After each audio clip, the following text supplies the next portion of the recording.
네, 안녕하십니다. 이번에는 하루 한 장씩 성 어거스틴의 고백문에 그런 이야기들을 좀 많이 다루려고 합니다. 어, 성 어거스틴이 고백문을 읽으면 우리가 어느 날 살아가는 그냥 이단에 아예 안 빠질 수 있다고 저는 확신하거든요.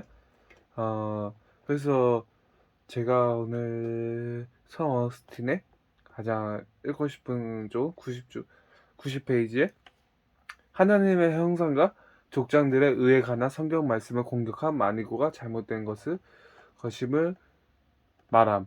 네. 여기서 우리가 많은 사람들이 하나님의 형상을 많이 오해하는 것 같습니다.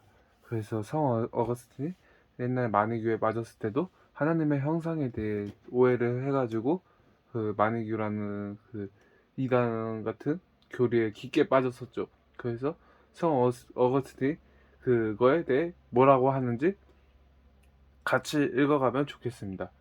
당시에 나는 물질적인 존재 이외에 진정으로 존재하는 또 다른 존재가 있다는 것을 알지 못하였습니다. 그래서 저 어리석기 짝이 없는 사기꾼들이었던 많은 교도들이 악은 어디로부터 오겠느냐?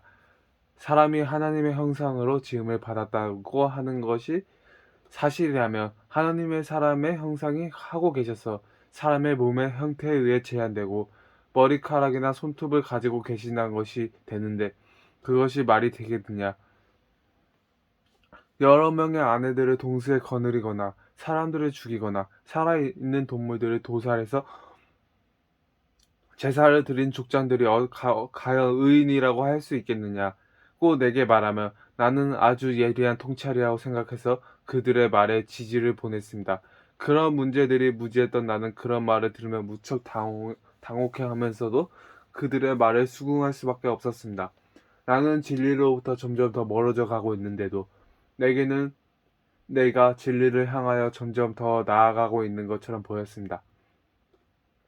그때 나는 악이라는 것을 단지 선이 완전히 다 없어져서 결여된 것을 지칭한다는 사실을 알지 못하였기 때문이었습니다.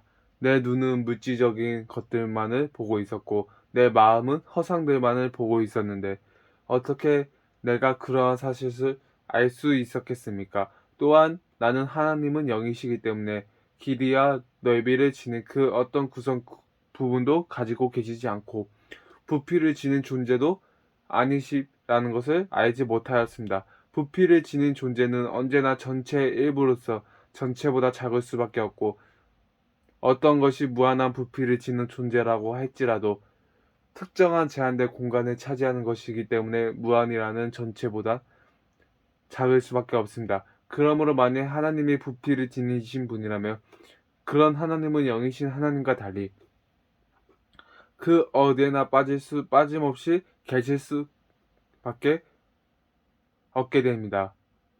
또한 나는 우리 안에 하나님과 닮은 그 무엇이 존재하기 때문에 성경에서 사람이 하나님의 형상대로 창조되었다고 말한 것이라는 걸 전혀 몰랐고 따라서 그 말씀이 옳은 것인지도 몰랐습니다.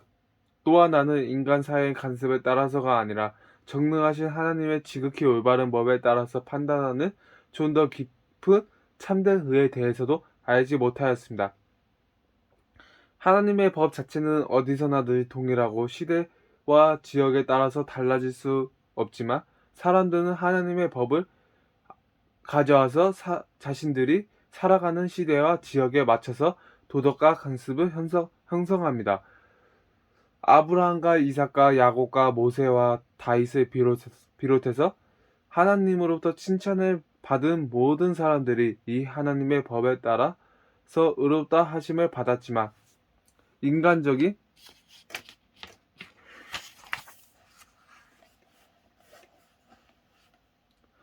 기준으로 판단할 뿐만 아니라 자신들의 도덕과 간습이라는 부분을 편협하게 한 잣대로 인류의 보편적인 도덕과 간습에 하나님의 법을 어리석고 무지한 자들에 의해서는 불의한 자들이 정죄를 받았습니다. 그들이 그런 식으로 의인들을 정죄하는 것은 마치 갑옷을 입을 때 어떤 것에 몸의 어느 부분에 사용해야 하는지를 알지 못해서 정강이 보호대를 머리에 쓰고 투구를 발에 신고서는 갑옷이 자기 몸에 전혀 맞지 않는다고 불평하는 것과 같습니다. 또한 그것은 공휴일 오후에는 그 어떤 사업도 하지 못하게 법으로 금지되어 있어서 장사를 하지 못하게 하는 것인데도 어떤 장사하는 사람이 오전에 장사를 허용했으며 오후에도 허용해야 하는 것이 아니냐며 불평하는 것 같습니다. 또한 그것은 어떤 사람이 집에서 술을 담당하는 종만 술만을 취급하고 음식을 나르는 좋은 음식만 나르고 서로의 일에 강요하지 못하게 하며 마구간에서 일하는 종이나 식당 시중을 드는 종도 각자의 일을 하고 다른 사람의 일에 강요하지 못하게 하는 것을 보고서 한 집에서 모든 종들이 다 똑같이 일을 하게 하는 것이 마땅한데 그렇게 하지 않는다고 화를 내는 것과 같습니다. 이 비유에서는 그 사람이 그런 식으로 말하며 화를 내는 것은 하나님의 법에 의해서 어떤 일이 이전에는 의인들에게 허용됐지만 지금은 허용되지 않고 하나님이 그때그때 어떤 이유가 있으셔서 이전에는 의인들에게 어떤 일을 명하셨지만 지금은 저런 일을 명하신 것이라는 말을 듣고서 참을 수 없어 하는 것과 같습니다. 왜냐하면 하나님이 이전에 어떻게 명하셨고 지금은 저렇게 명하셨다고 할지라도 의인들은 이전이나 지금이나 동일하게 하나님의 의로우신 뜻을 중행하는 것이기 때문이다. 자신의 잣대로 판단하고 불평하고 화를 내는 사람들은 동일한 사람과 동일한 나이가 동일한 집이라고 할지라도 서로 다른 지체들이 서로 다른 일들을 하는 것이 합당하고 이전에는 허용되었던 일이 세월이 흐른 후에는 허용될 수 없는 일이 될 수도 있으며 한 지역에서는 허용되거나 의무적으로 행해져야 하는 것이 다른 지역에서는 금지되고 어기는 경우에는 벌을 받는 것이 합당한 것일 수도 있다는 것을 알아야 합니다. 그렇다면 의는 하나가 아니고 여럿이면 변할 수 있는 것입니까?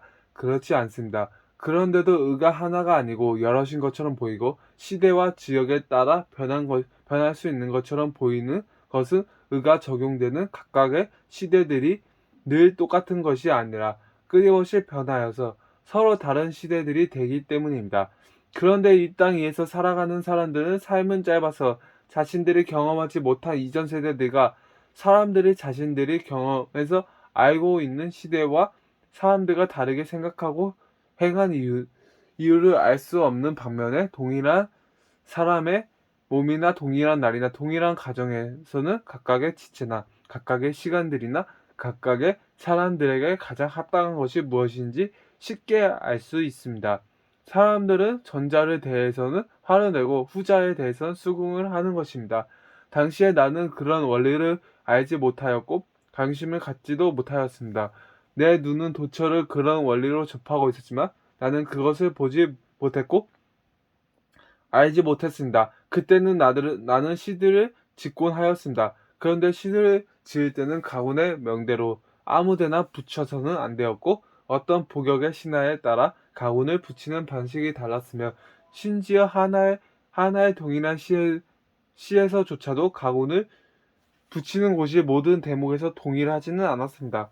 하지만 어떤 복역의 시를 짓더라도 시를 짓는 원리만큼은 서로 다르지 않고 모두 동일하였습니다. 그런데도 나는 하나님의 모든 시대마다 모든 것들을 동일하게 명하신 것이 아니라 각 시대마다 그 시대에 적합한 것들을 명하셨지만 하나님이 명하신 각각의 의라는 점에서 본질적으로 서로 다른 것이 전혀 없었고 도리어 모두 선하고 거룩한 자들이 순종하였던 저 지극히 뛰어나고 고귀한 의를 동일하게 담고 있었다는 사실을 알지 못하였습니다. 이렇게 눈이 멀어서 아무것도 몰랐던 나는 하나님이 명하시고 감동을 주신 대로 자신의 시대를 살았고 하나님이 계시해 주신 대로 장래의 일들을 정하였던 경건한 조상들을 비나였습니다. 성 어거스틴이 한 말이 많이 공감되는 게요. 제가 하나님을 몰랐을 때 옛날에 주일학교 다녔을 때 하나님을 믿게 된 지가 얼마가 안 됐는데요.